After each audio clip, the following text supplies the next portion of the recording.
All right. So I want to be respectful of everyone's time. So let's go ahead and get started. Today, I am joined by Mike Hook from ChildCare CRM. I'm so happy to have you on the webinar today, Mike. How are you? Oh, I'm doing excellent. Thank you. And it is a absolute pleasure to be here. So thanks for having me as well. Yeah, absolutely. Where are you located? I don't think I've ever asked Sierra So, where ChildCare CRM is. so we are at our U.S. headquarters here in the Dallas-Fort Worth area. So that's where the U.S. headquarters is. For those who chimed in from Australia, we've also got a team down over in the Brisbane area, over in Australia as well. But Oh, I wow. am, per the lack of accent, here in the States. Okay, so just to give for those of you that found out about this webinar through me and might not know about childcare CRM or about Mike, I want to give a quick introduction. Mike Hook is an executive revenue leader with a drive to help grow and empower childcare centers seeking to boost their enrollment. He has a proven track record of developing a valuable selling, implementing sales process, and building internal and external relationships. Mike is a pivotal member of ChildCare CRM, currently serving as the VP of Sales and overseeing a growing team which strives to aid early education organizations achieve their business goals. I personally have been using childcare CRM in my childcare businesses for about 2 years now, and it has helped me tremendously. So I'm excited about this webinar. I know I'm going to learn a lot and how to use CRM better. So without further ado, you can go ahead and get started, Mike, and I'll be here to kind of give my experiences as well. For everyone that is watching live, please use the Q&A box if you have questions throughout the webinar. We'll kind of queue up your questions there and get to them towards the end. And yeah, thank you so much for being here, and we'll go ahead and get started with Mike. Awesome. Well, Dani, thank you so much again for having us, for the introduction. And the topic for today, never miss another lead. So when we talk about a lead, we're talking about a new prospective family who's reaching out. So there are a lot of things that we know about families. What is the solution to these? Ultimately, we want to be a source to help you guys implement best practices that allow you to engage with families, grow your enrollment, and then maintain it once you get there. So the problem with leads, with new inquiries coming into your center or into your organization, is that families will inquire for care, but then suddenly they ghost your center. It's happened to all of us. We get an interest and then parents are nowhere to be found. So why are these things happening? What are the common themes that come up? Someone else contacted them before you. So as most parents are millennials, they're used to things happening quickly. So a lot of times, just being the first person to respond can help. But if you aren't, it can be detrimental. And I've seen this as quick as a one-day turnaround. So in some of the conversations we've had, if you're 24 hours without responding to a family, they could ghost you and go somewhere else. They completed a tour with another center first. So going back to that speed to tour, it's really important that we're engaging families, talking to them quickly. They preferred another center's parent engagement and or communication amenities. So how are we responding after the enrollment? So one of the statistics that we have seen is that 80% of new leads never translate into sales. That is a really high number. It might seem alarmingly so, but when we talk about leads, this is from the first time that somebody ever reaches out to you before they maybe even tour.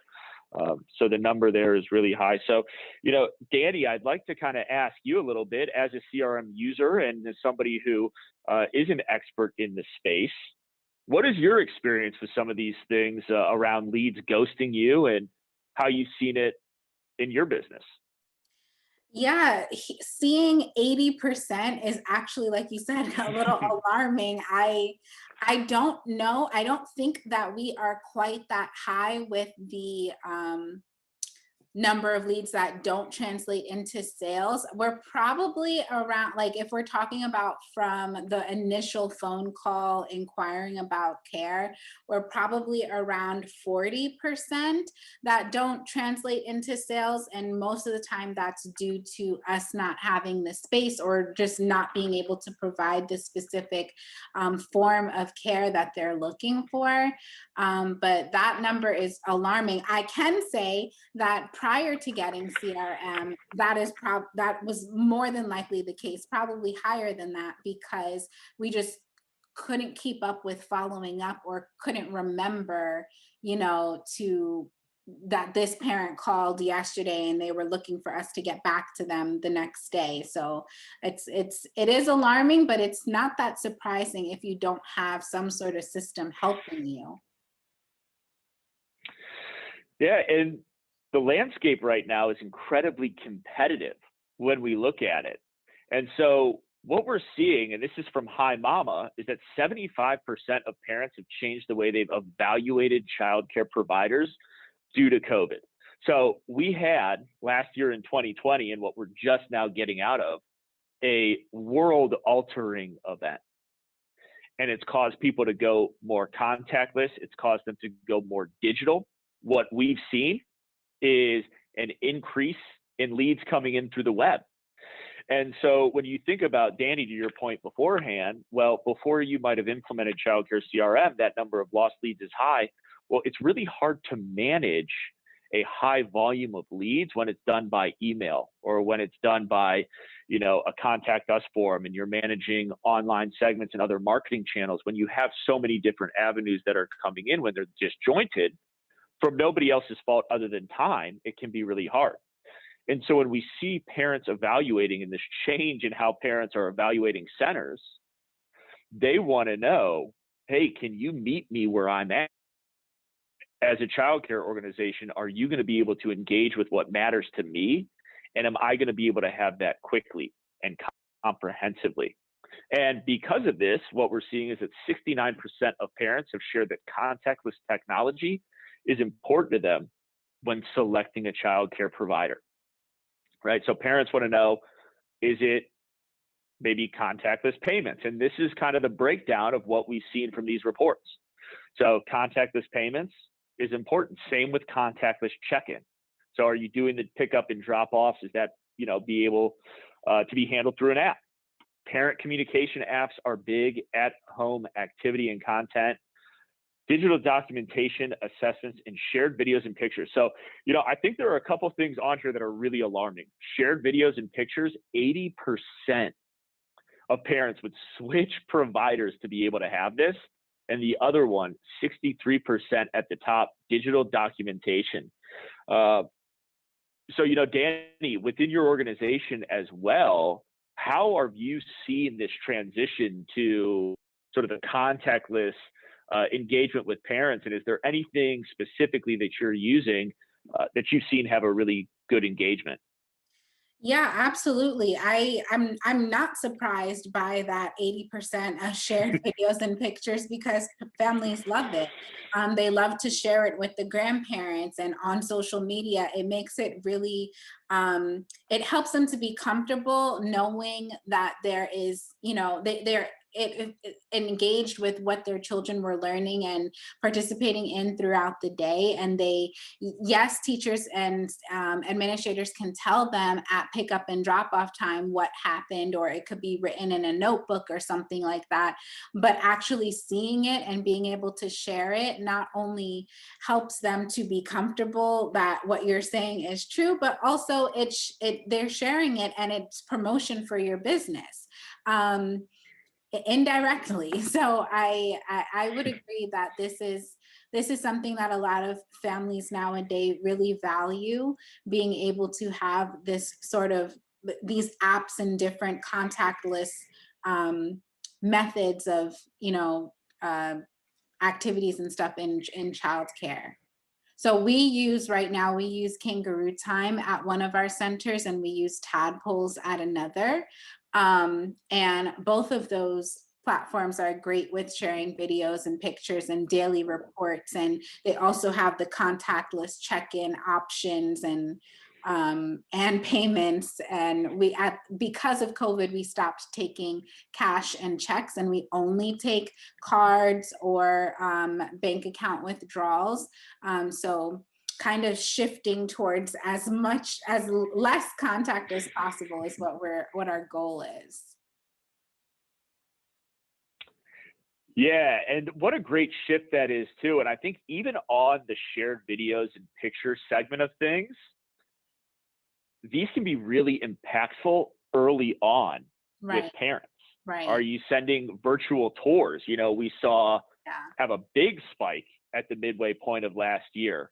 Or is there maybe a video testimonial from a parent that you could use in the process about them talking about what the centers meant, or you know, even a little sniff of some of the activities that you offer? So when we think about shared videos and pictures, that number 80% is what parents would switch a child care center for. Well, why not start using something like that early, right when you're engaging with parents, if we know it's this important to them?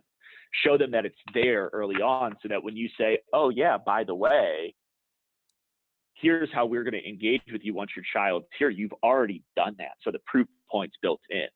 And now when we talk about these best practices, you know, parents are already believing you, because they're like, oh, well, they're already doing this now just to get me here. Of course, when they say they have it, you know, when my child's enrolled, that I can believe them. Yeah. You're building that credibility early and often. So I love the shared videos and pictures one here. And, you know, as you called out, I'm not really totally surprised to see it be that high. I think by nature, we believe what we can see. So now more than ever, that's right there.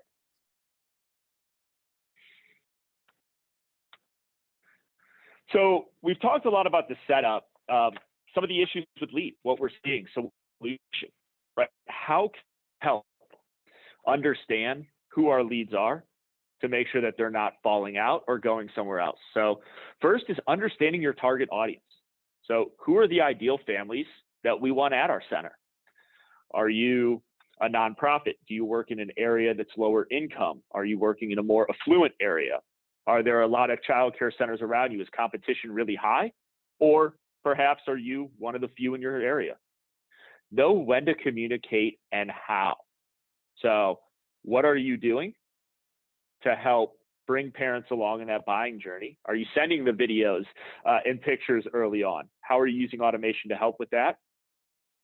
And then uncover diamonds and lost leads. So how are we re-engaging and remarketing to families who maybe decided to go somewhere else early on in the process? So understanding your target audience. And I think this is a really good place to start, because if you understand who your buyers are and your parents, the families that are coming there, these are the people who are going to spend money with you. And if you're getting a family early on when their child's an infant, hopefully these are families that are going to stay with you for a long time, 5 years normally there. So understanding your target audience, I think, is a great first step. And really, number one, ensuring that they have a need. So when these families are reaching out, do they need care immediately? Do they need care for their infant? Do they have multiple children that they're looking for care? Maybe in the same classroom, maybe not. Are there specific programs they're looking for? It's all about the location, right? So where are you located, and then the cost, right? So is your price point fitting? If you are, again, in a more working class area, does your price point fit that? If you're more affluent area, or anywhere in between. So there's a lot of things to consider here, and doing your due diligence will help. You know, Dani, you've used ChildCareCRM for a couple of years. You've had your centers for a while now. So I was wondering if you could share a little bit how you have outlined really your ideal parent and how you've used that to market your center. Well, Back in September 2020, so this past summer, we opened our second center-based location, and that location is in a completely different community, in an area where many households are at a different income level than our first location. So one example of reaching our target audience is that difference right there. In our first location, I would say about 90% of our families are subsidy based, where our local Department of Social Services pays us for those children's tuition, because their families are low income or in emergency situations where they cannot afford it.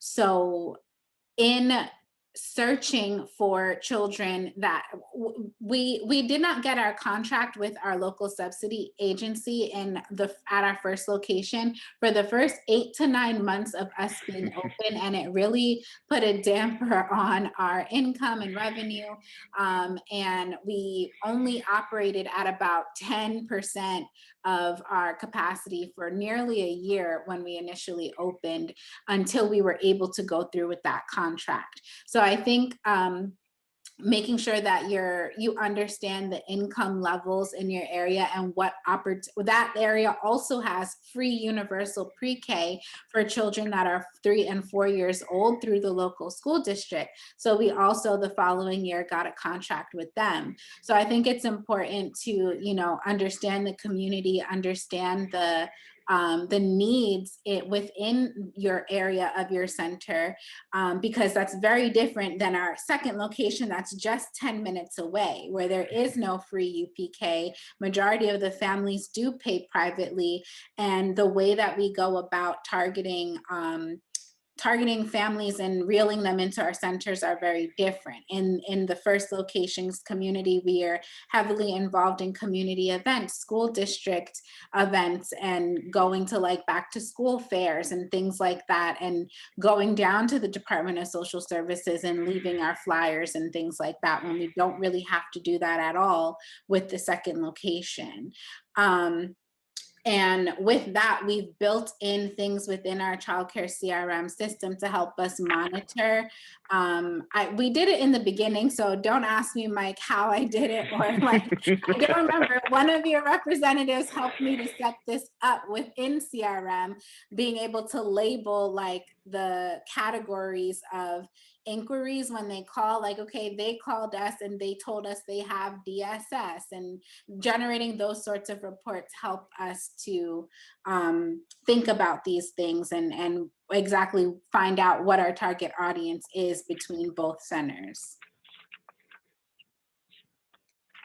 So thank you for sharing that. And I think one of the things you highlight here that's so impactful, and I'd like to kind of highlight everybody who's here, everybody who's listening to this, if you have multiple centers, or even if it's just one, think about this a little bit.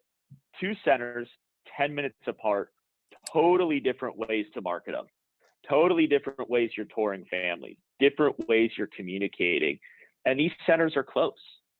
You're talking 10 minutes away. This isn't different states or different, counties within the state. So I think understanding your audience, it is granular. It does need to be on a center by center basis, or, for the larger organizations out there that I've worked with, some of them make a conscious decision to only have a specific type of center in a specific area.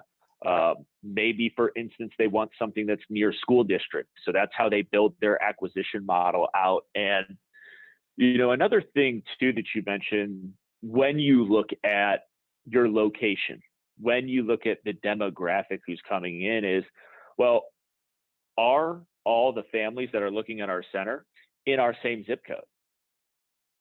It's really interesting to see, are people actually coming from somewhere else to come to this center because of our cost or because of a special program we have?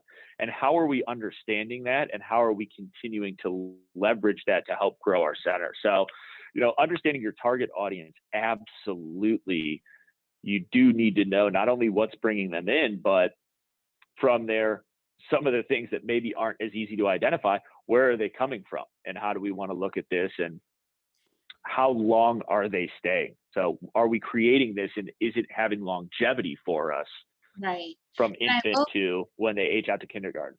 I will say that even though my centers are in different communities and uh, are 10 minutes away from each other, because we have made a name for ourselves in our first location, and we when we opened our second location had a wait list for the first one. We were able to kind of bring some of the families that would probably not have looked for childcare over to our second location, being that it was only 10 minutes away, and we provide transportation. So we've kind of brought some of our target audience from our first location over to the second, as a result of that. I love that. I love that. And you were able to use your, your existing strong brand to help go over there. And were the parents pretty excited about that when you were able to offer it? Yeah, for the most part. And we were also fortunate enough to we kind of took over a program that had been closed for several months due to COVID, and the owner was not really interested in reopening. So we just came in, licensed it under our own name, and he gave us his contact list of families from over the years. So we added them to our CRM and started pushing out emails and stuff to those families. But the ones that were coming from us or were on our wait list for location number one were absolutely excited that we had space for them just a few minutes away. Well, that's such a great story about how you grew early on the second center there. And I think part of this and what we're talking about and understanding your audience is not only understanding where they are coming from, what they're doing, but how do we engage with our audience?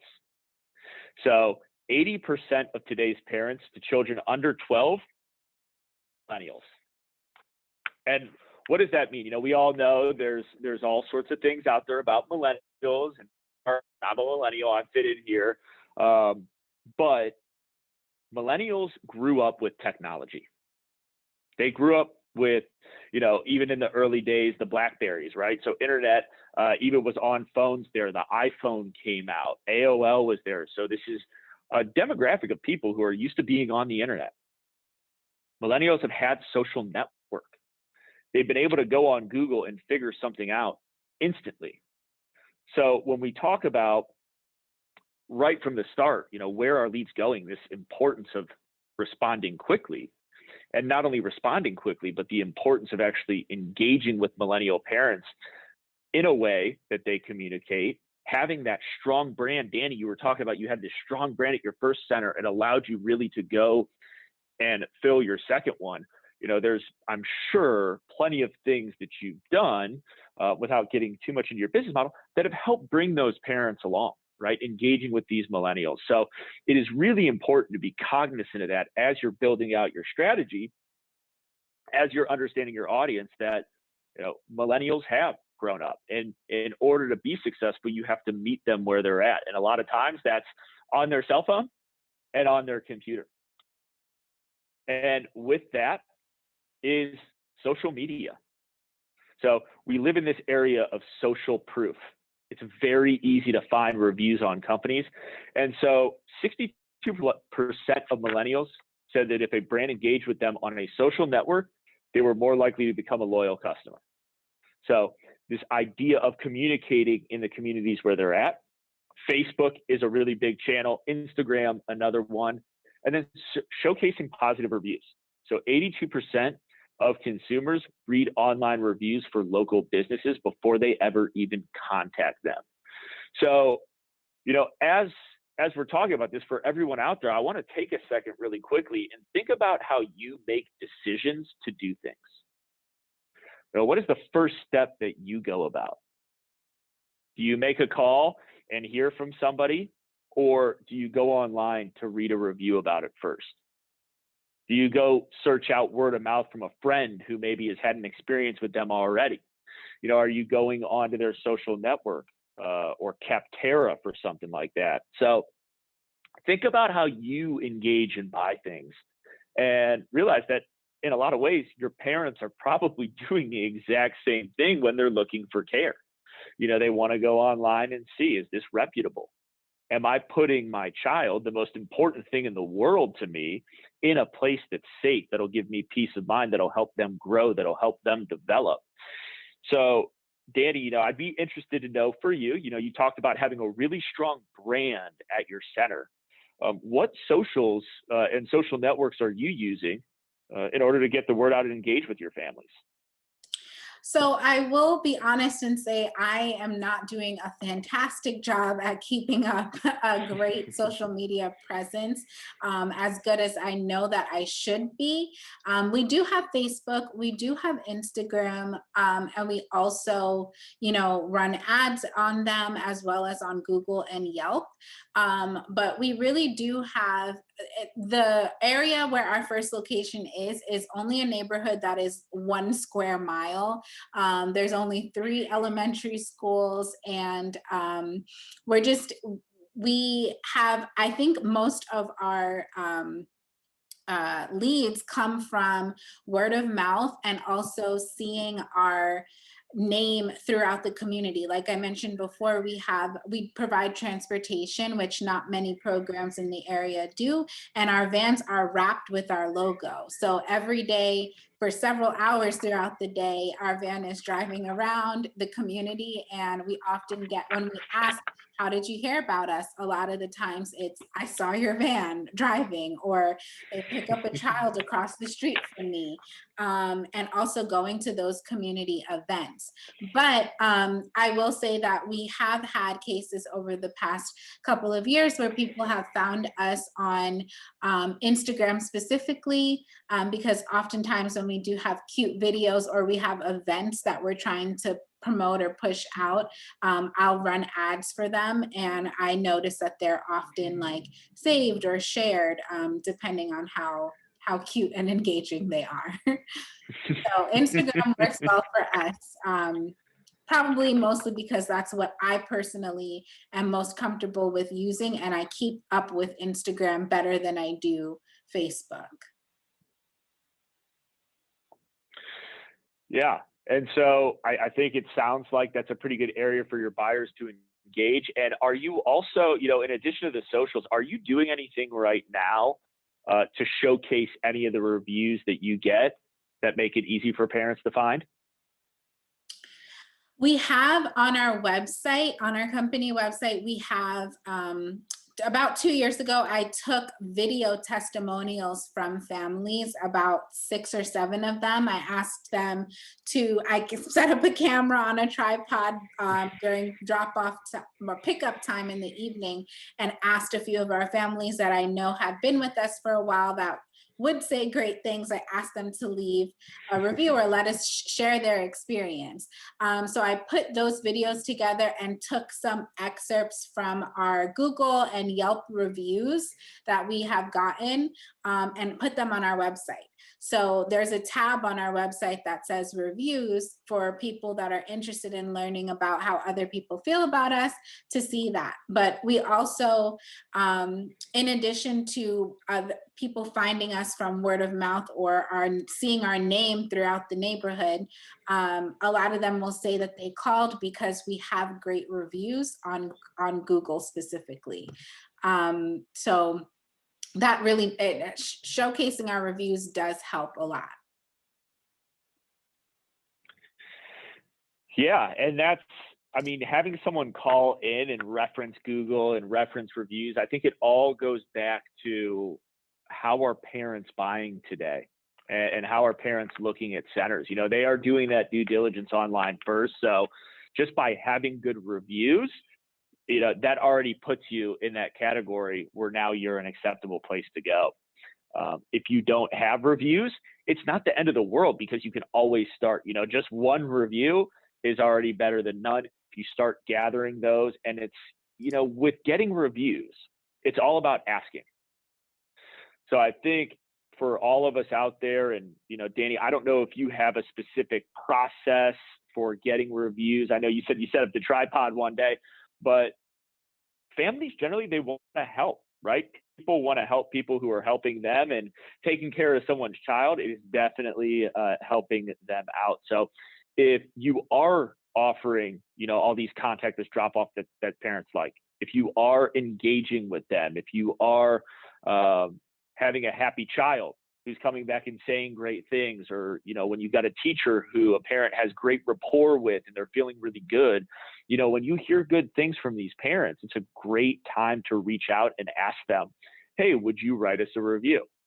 And this could be at the 2-week mark. This could be at the 30-day mark.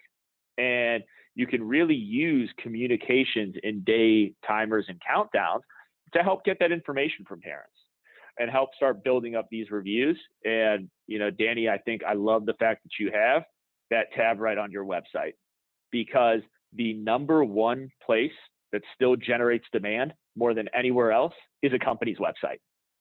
And having that there, we know families are always going to go to the website to find more information. And you saying that actually reminded me, I forgot about the fact that you guys in CRM have that automation, or I don't know if it's still like automatic or someone helped me in the beginning to set it up, but that automated email that goes out to new leads or families that just start saying, that says, how it's been your first week, how has your experience been? And we don't have it set up where it's a link directly to our, like, to leave a review publicly, but I often have families reply to that saying positive things, but it just comes as an email. So you actually reminded me just now that I should probably update that with a link directly to like our Google page or something like that. Yeah, and it's great to get that right out there too, because now you're building up that review, you're building up that social proof without doing any extra work to do it. I mean, obviously it's a lot of work now to get happy parents and grow your center, but you're doing all the work there. Use these reviews as sort of an additional reward. And Right. Dani, you mentioned a lot of word of mouth referrals for you. I mean, there's no better testimonial than a family saying, I want my friend to send their child here too. And by knowing how you're doing from your reviews, that'll give you a really good gauge on if you could expect word of mouth. If your reviews aren't as great, well, you probably want to address that. You're probably not going to get a lot of word of mouth. If you're getting really great reviews back, well, now this is probably something that could happen for you. And it's a great way to kind of look into the future, if you will, on what's your impact in the community and how many parents are going to refer their children and their friends to your center. And so I think when we talk about millennial parents, how are we communicating and how are we meeting our families where they're at? How are we making sure that we're getting quick responses, that we're getting to people quickly? Millennials, again, growing up with their phone. So 60% of millennials prefer texting over email and phone to communicate with businesses. It was pretty surprising when I read this as someone who actually enjoys picking up the phone and calling people, but 60%, so over half of people want to text you. So if you're not texting and one of your competitors is, well, just because someone likes to communicate better that way, they're more likely to engage. So you want to make sure that you're texting, or at least have it as an option. And the other thing with text is it is quick. So it allows for a very rapid back and forth. So what we've done at ChildCareCRM, we run our benchmark report from our customer base. So we've taken the 4,000 customers that use our platform, and we noticed that our highest lead converters, so the companies and the centers who are converting leads at the highest, have 3.8 times as many individual texts and 6.3 times as many group text messages. So if you're texting, and not only if you're texting, but if you're texting at a high velocity, you're actually able to see this family's more likely to enroll. And so when we do this, it's really impactful. It's really impactful. And, Dani, I'm curious for you as well with your centers. Are you texting families regularly right now? And is this something that you've actually seen increase as part of the enrollment process? Yeah, so I actually have not upgraded my CRM as yet. So we don't have this beautiful text option on my end yet, but we did start texting our families over the summer for the first time. We got a specific phone line for enrollment. We call it our enrollment hotline when we text families, because we want to make it clear that this texting communication is just for enrollment and not after your child has already started. But it absolutely helps. It makes conversations quick. It gets them, it helps to get what we need from the families as quick as possible. And give them the information that they would like as quick as possible as well. So it also helps us with if families are not answering the phone because they can't talk or they're at work or something like that, they're more than likely to respond to a text. Oftentimes, I don't know if those of you that are watching that have childcare businesses try to call families and their voicemail is full and you can't leave a message, and they probably don't have your number saved and don't know that it's you. So sending a text right after calling and trying to leave a voicemail also helps with us getting a call back if we need to. So we really love texting right now. It has saved us a lot of time and definitely helped us with getting new children through our doors more quickly. Mm-hmm. Yeah, well, I'm happy that you've adopted it. And just so you know, you don't even have to pay any more to upgrade to this. We can just turn it on for you. Oh, I know. That's it. But another option that you have is actually allowing parents to schedule their own tours. So because now parents do a lot of research online to go figure out about your center and the reviews ahead of time, sometimes there's enough good information there that a parent will say, well, I don't need to talk to anybody. I want a tour right now. And when we kicked this off, one of the things we talked about was, well, leads ghost you because you don't get back to them quickly enough. Quickly enough being within a day. So what we've seen, again, going back to our benchmark report, is that amongst our top performing users, 79% of their new leads completed a tour within 24 hours of reaching out. So with this right here, you can have scheduled tours right on your website. And it means, is it after hours? Is a parent searching at midnight because they've had a long day of work and they're coming home and now they're trying to find care after hours and they just want to set up a tour at a time that works for them and at a time that your director is free as well. So you're not worried about double booking or going over. This is a great tool to put, again, right on your website where you can actually have parents self-serve and then show up. And now there's different levels of automation that can key in off this to send what to expect with the tour. Maybe one of those videos we were talking about earlier. So by giving your parents the ability to actually self-serve and self-select these times, you can increase the number of tours you do, cut down on the time it takes to do those tours, and ultimately what this means is increase your chance of converting and then enrolling those families. And so we've talked a little bit about the necessary speed of communication. And we've talked a little bit about how texting and the number of texts actually relates to higher enrollment. Well, this is because it's following this rule of 7. And the rule of 7 states that families need to hear a message 7 times before they'll consider enrolling for care. And with this rule of 7, now this isn't necessarily 7 phone calls or 7 emails, but it's 7 points of communication. So we can do automated drip campaigns that'll help send messages out at a specific time or a specific day or after X number of days. You can have text and email mixed, and you could also have by buying stage automated emails and call reminders set up. So for a parent who just reached out for care, what are the 3 to 4 things that they need to hear in order to move them to the next step?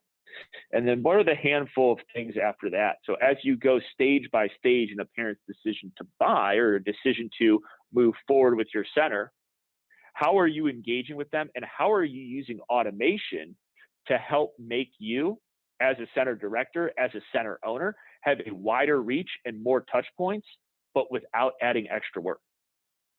So some of the ways you can do this, we mentioned some automation, but making sure that you're setting these automations up to use preferred methods of communication. So text and email, as well as phone calls.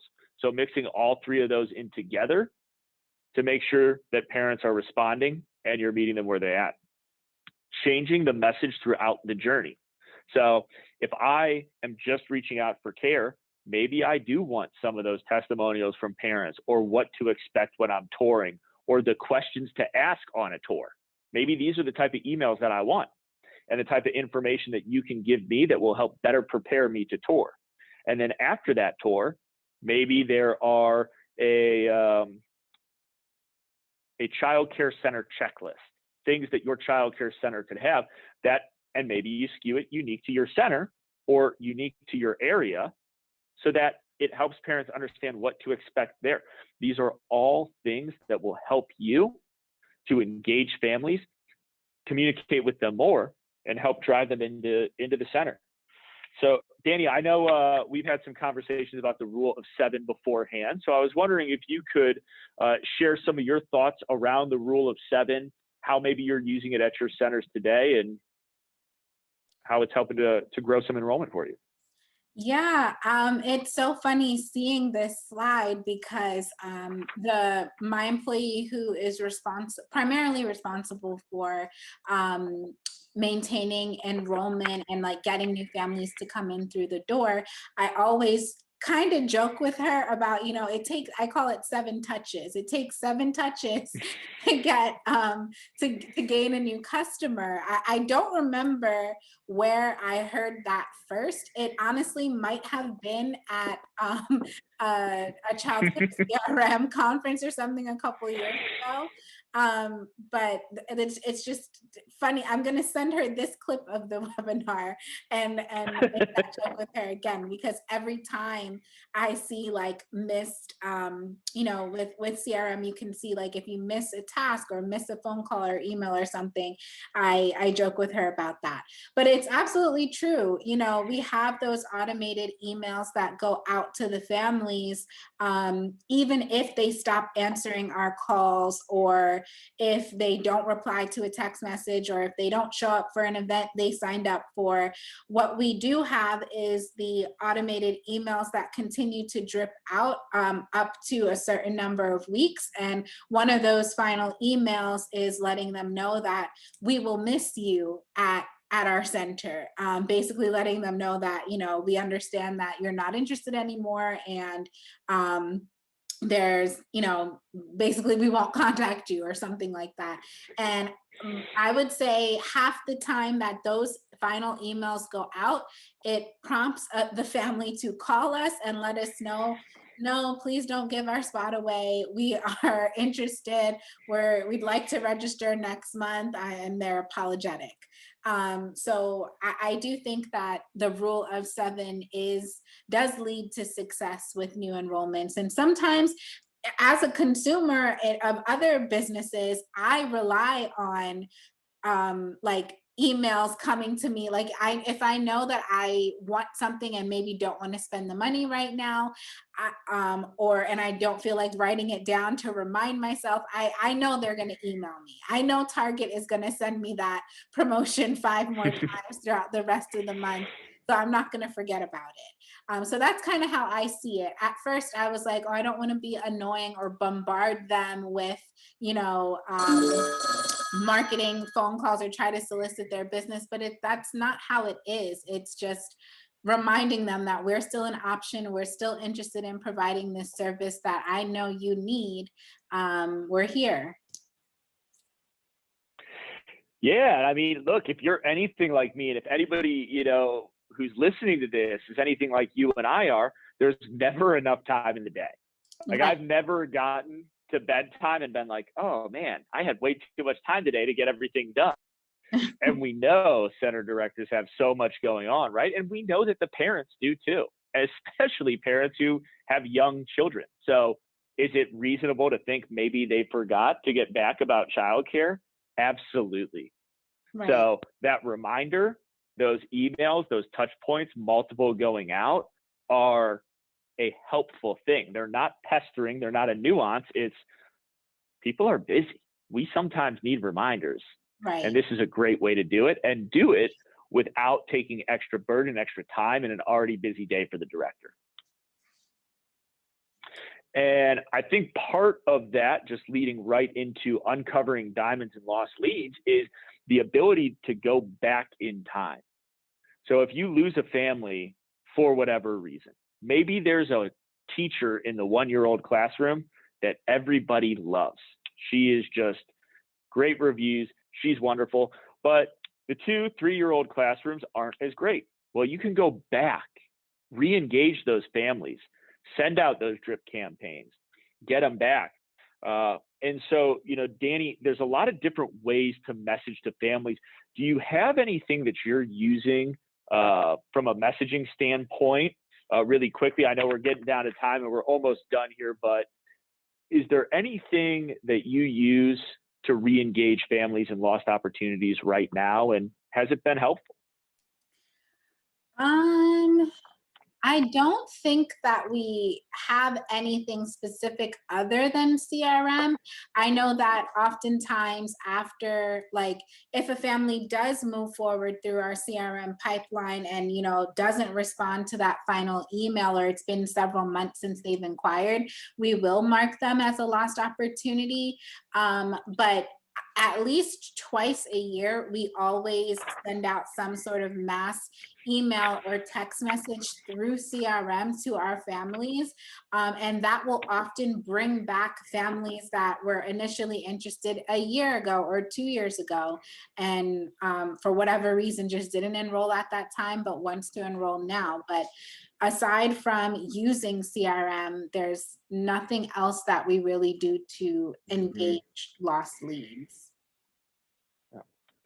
And so by capturing these lost leads, by knowing that they're there, by having a system where you can communicate them, you can re-engage these lost leads. And so there's using triggering events in order to re-engage. So did you have a change of staff at your center? Do you have a new amenity that came in? Are there new programs that are launching? These are big things that might be able to help you guys gain more enrollments just with one message. Sending a survey. So this is a great way to gauge why a parent disengaged. So we talked a little bit beforehand about sending out that 2-week, 30-day email that asks parents to send a review. Well, it's a great best practice to understand why a parent didn't move forward with your center, to understand what they went for at another center, and use this as an opportunity to learn, to re-engage. Again, maybe you send this out and you get enough answers back from these surveys about a specific program that then prompts you to start that program, that then allows you to use a triggering event like starting a new program to re-engage. And the other thing is being open and honest. People like transparency. They like to be told the truth. So as you are, being really yourself, being your center, who you are, that opportunity to connect, to schedule a tour is a really great thing. So if, for example, I know we talked about reviews. Here's a great use case for this, right? Let's say maybe you've got a 3.5-star review at your center, and that's kind of what you're getting, but you spent a lot of time and a lot of effort to renovate the center or to add new programs. This is a great time to go and re-engage leads and say, we know we weren't where you wanted us beforehand, but here's what we've done, and here's what we're excited to bring to the community now. And so using these all together, it's a great way for you to re-engage lost leads and fill the top of the funnel. So that is the end. I know it's been a lot of information. I appreciate everybody for hanging in there with us this afternoon. Dani, I don't know if you wanted to open it up for Q&A. I haven't seen the chat, so I don't know if anything came in there. But as we get to some of the questions, if anybody wants to chat with me, the team at ChildCareCRM more, feel free to give us a call. For the US, 866-306-1985. For Australia, +61 280398276. And then we always have sales at childcarecrm.com. So, Dani, I'll turn it over to you. Yeah, I actually didn't see anything come in the Q&A box yet. I'm not sure if you guys were saving your questions till the very end, but now is the best time to go ahead and put it in the Q&A box if you did have questions that you wanted Mike to answer live. I see someone has their hand raised. I'm not sure if that is an accident. It's been raised for a while. Their label is reception. I'm not sure. Okay, there you go. She put her hand down. They put their hand down. Someone did put in the comment box, my job has auto-generated emails that go out to our leads based on the progress of their spot to secured enrollment. And that is what CRM does do or can set up those automated, that's the drip campaigns you're talking about, right? Yeah, so there's drip campaigns, and then there's also automated what we call business rules. So you can create a drip campaign to send out emails, and you can fire that as part of a marketing effort in an isolated instance. You can also have it trigger based on a specific status. So again, if someone goes from tour scheduled to tour completed, what are those next set of automated emails and steps that you want to take, not only from an automated standpoint, but from a actual director phone call or organization phone call to follow up with those parents. Right, right. I did see one question pop up here, and it's, please explain how you handle negative reviews.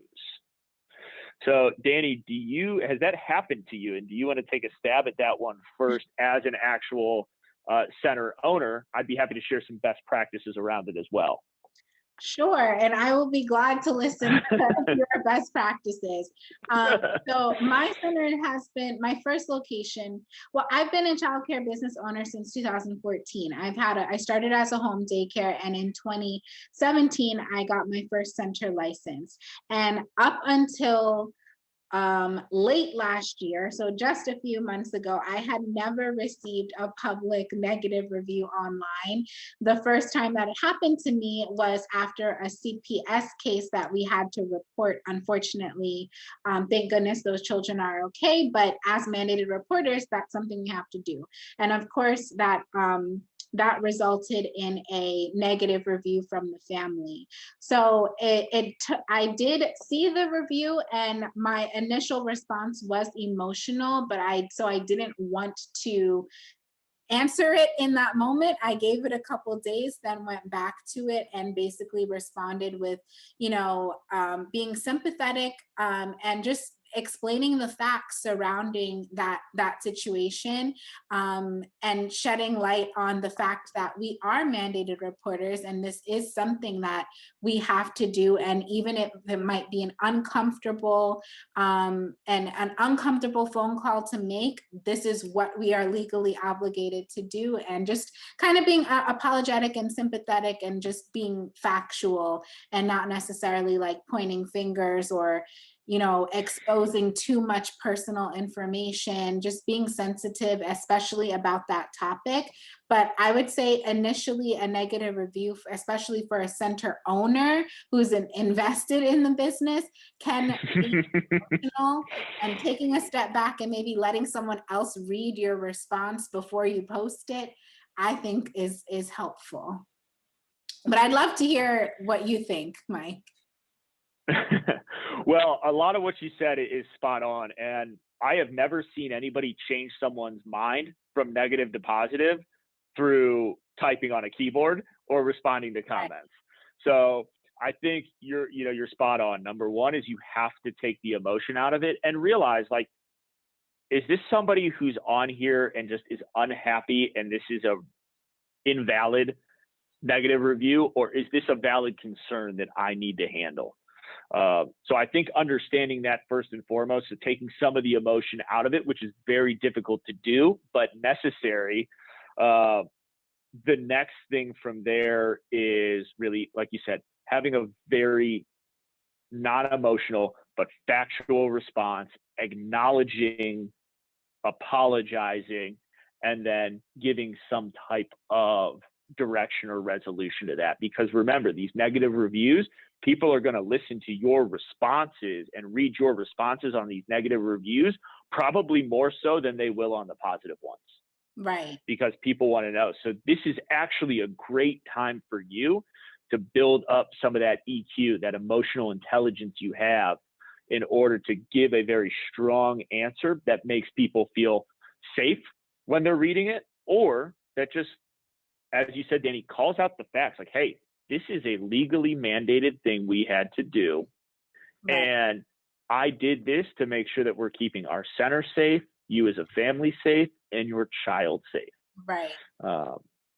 Yeah. And I honestly, when I do, as a consumer of other businesses, I look to reviews often, as I'm sure we all do. And I will see how that company responds, and that helps me to make my decision about whether or not to move forward with them. I was looking to purchase a puppy a couple months ago from this specific business, so random, and their puppies were so cute, but they had so much negative reviews, and I would have still gone forward with using that location until I saw how the owner was responding to these people. I was like, what is wrong with her? Like she seems a little crazy.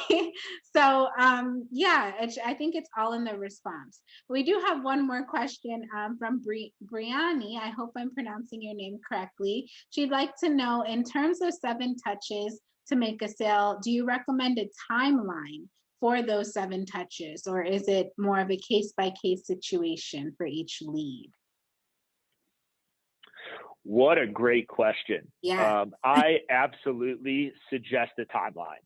So when we talk about touch number 1, immediately. So whether that is a family coming in and filling out information online, kick them something. Thank you for submitting. We're going to get back to you soon. And then it's, okay, let's pick up that phone and call, because now we know that lead came in, we've been assigned a task, right? So right off the bat, we want immediately, as soon as possible, up front. From there, generally what we see is early in the process, we like to have some drifts that are a little bit spaced out, getting a little bit tighter towards the end.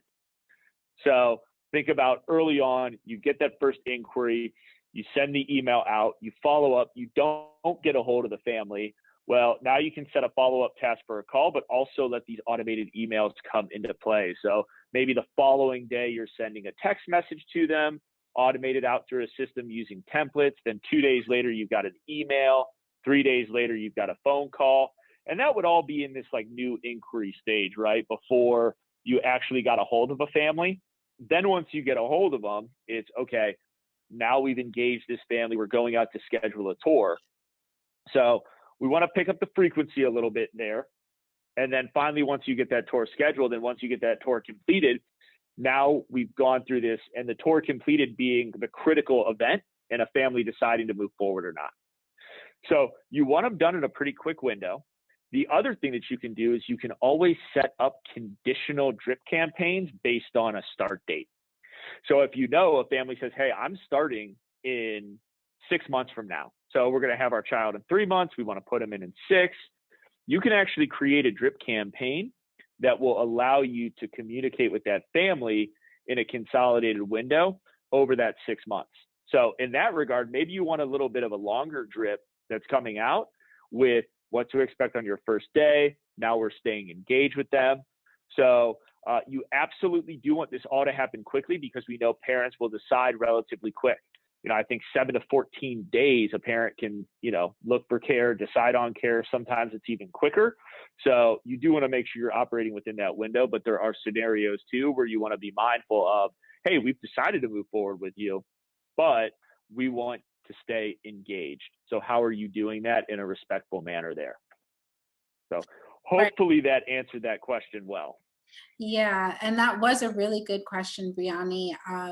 And you actually just gave me a different idea, Mike. I didn't even think of that. Oftentimes, when parents call and say, like right now, we're getting a lot of calls for September, and to be on, and mostly with our second location. To be honest, with our first location, that's not something we're used to. Usually, when families at that location need childcare, they need it tomorrow. So hearing that families are so far in advance looking for care, right now we're just putting them in CRM and assigning a task for ourselves to reach back out to them in August or something, when really, yes, we will most likely do that, but it would be a lot, it would give me reassurance that I know those families will be reminded of us over the summer and will probably call us back to confirm if I did schedule automated messages to go out to them a month or two before they're actually going to enroll.